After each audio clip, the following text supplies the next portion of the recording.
Today I will talk about how carbon pollution will lead to the collapse of the ocean ecosystem.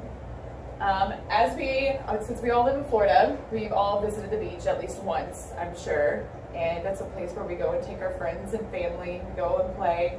But do we ever really think about what our daily lives may be having an effect on the ocean under the water? How part of our daily lives is, we drive cars, we use light every single day, there's light bulbs in here. Whenever we turn on the faucets, what it does is it creates, for fossil fuels, it leads to carbon dioxide into the air, and most of that heat is trapped in the atmosphere, and 90% of that heat actually goes into our waters, causing them to warm and ocean acidification. How we used to measure is these things called the bathythermographs. They used to drop them off on all of the ship routes. There weren't very many of them, and they were normally always in the northern hemisphere.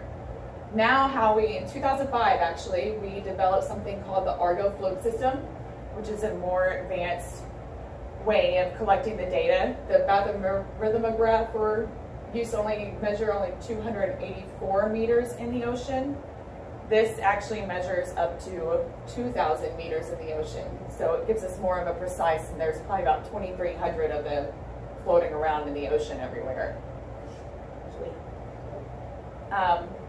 Right now, actually, our coral reefs are dying. I don't know if anyone's actually heard of that. The Great Barrier Reef is actually probably almost dead. And how that is happening is because the ocean acidification is causing the calcium in the water to decrease, which is what the corals need to live.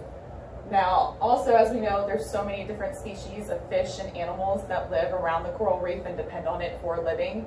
So that right there is just making everything decrease in marine life itself. These are before and after pictures of some of the ocean's reefs that we have. And there you see some scuba divers saying coal is killing the reef.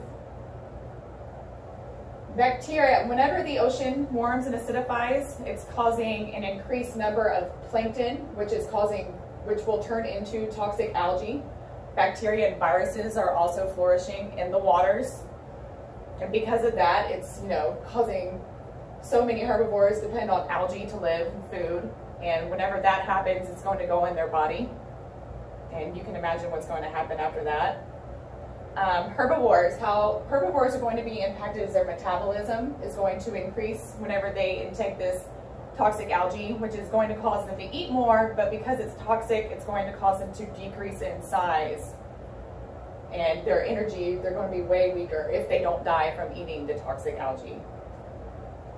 Carnivores, because they depend on herbivores for food, they're going to also decrease in size. Their metabolism is going to go up, causing them to eat more.